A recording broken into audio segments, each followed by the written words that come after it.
When Jennifer Lawrence took the stage in Spain, nobody expected her film promo to turn into one of the most explosive political moments of her career. She wasn't just talking about Hollywood. She called Gaza a genocide. The San Sebastian Film Festival was supposed to be a celebration.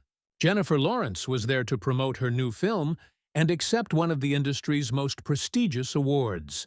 But when the press conference began, it didn't take long for the tone to shift. Reporters pressed her with questions about the Israel-Hamas war, and although moderators tried to steer things back to cinema, the room wasn't letting go. That's when Jennifer took a deep breath and said words that sent a jolt through the entire hall. "I'm terrified, and it's mortifying. What's happening is no less than a genocide." For a moment, the room fell silent. Then came the gasps, the scribbling of pens, and the rapid-fire clicks of phone keyboards. Within minutes, her words were flooding social media feeds worldwide, turning what was meant to be a film promotion into a global headline. But Jennifer didn't stop there. She took the question beyond politics and headlines, grounding it in something painfully human, her own role as a mother. Looking visibly shaken, she admitted, "I'm terrified for my children, for all of our children." That raw confession cut through the formal setting of the festival and landed like a thunderclap online. Suddenly, this wasn't just Jennifer Lawrence, the movie star. This was a mother, voicing the fears that millions of parents carry when they see images of war and loss. Fans were stunned at how personal she made it, bridging a conflict half a world away to the everyday anxieties of American families. And it was that emotional leap from Gaza's streets to suburban living rooms that made her words impossible to ignore.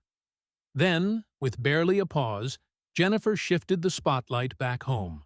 Her voice tightened as she spoke about what's happening in America, calling it sad that politics today has normalized dishonesty and stripped away empathy. "For kids voting right now, dishonesty in politics is just normal," she warned, her tone carrying both anger and heartbreak. It wasn't just an observation. It sounded like an accusation, a subtle but sharp call-out of U.S. leaders who profit from division while ignoring human suffering. The audience in Spain might not have expected it, but the message was unmistakable. Jennifer wasn't just condemning war abroad. She was exposing the decay she sees in her own country's politics. And that shocking pivot left everyone asking, was Hollywood's golden girl implying America itself was complicit? And then came the line that echoed far beyond the festival hall. Jennifer leaned into the microphone and delivered a warning that felt almost prophetic. "Ignore one side of the world. It will come to yours." Those words raced across headlines and timelines, sparking fierce debate among fans and critics alike. Was she hinting that America's own divisions and violence could spiral if people kept turning a blind eye? Or was it a broader call for global empathy, urging her audience to connect the dots between distant wars and domestic fractures? Either way, it placed Jennifer squarely in the ranks of celebrities who've risked backlash to speak on Palestine. Stars like Bella Hadid and Mark Ruffalo, who've both faced fire for refusing to stay silent. And now, Jennifer's name was being added to that growing list of outspoken voices, whether she wanted it there or not.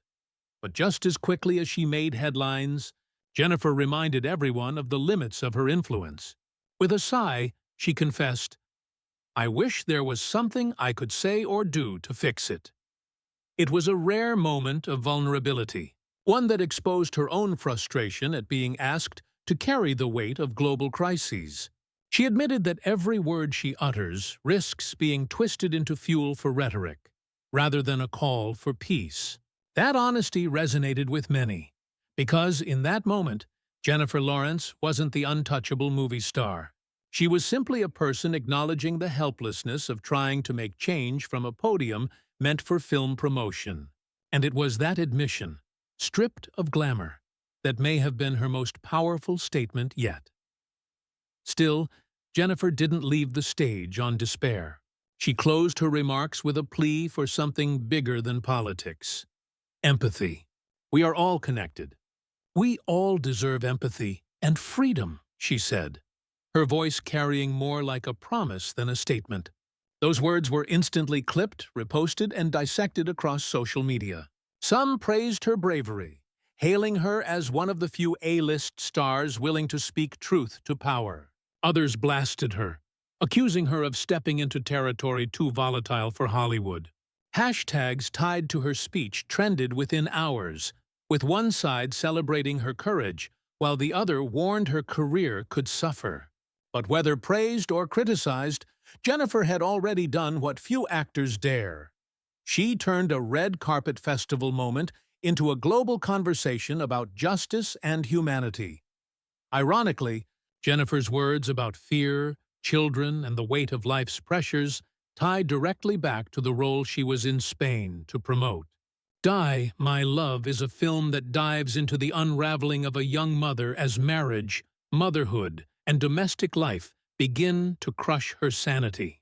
In the movie, Jennifer delivers a raw performance, angry outbursts, moments of collapse, and the fragile struggle to hold herself together. And in a strange twist, her candid remarks at the festival mirrored the very themes of the character she plays: vulnerability, fear for her children, and the suffocating pressures of reality. Critics have already hailed her performance as fearless, with Cannes audiences giving her a 6-minute standing ovation earlier this year. Now, with her off-screen remarks adding a layer of urgency and authenticity, the film is gaining even more attention, not just for its artistry, but for how closely it seems to reflect the woman at the center of it all. Lost in the uproar was the fact that Jennifer Lawrence was also in Spain to receive the prestigious Donostia Award, a career-long honor reserved for the most influential actors in cinema. On any other day, that would have dominated the headlines. But her acceptance of the award was almost completely overshadowed by her fiery remarks on Gaza and American politics. And that's where the bigger question comes in. Has Jennifer Lawrence's public image just shifted forever?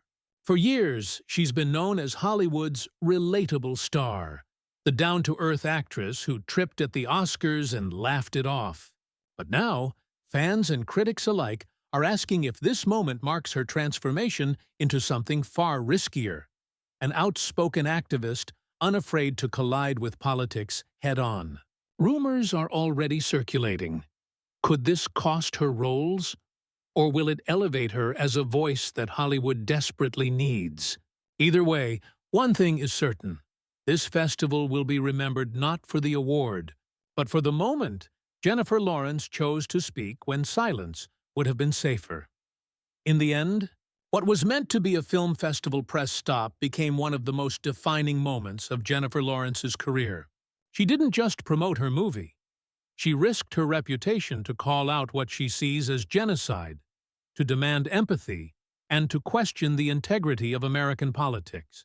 The world is now left asking, was this the moment Hollywood's golden girl became Hollywood's conscience, or its next target? That's for time to decide, but now I want to hear from you. Do you think Jennifer Lawrence was right to speak out, or should celebrities stay silent when it comes to politics and war? Drop your thoughts in the comments, and don't forget to like, share, and subscribe so you don't miss the next story shaking up Hollywood.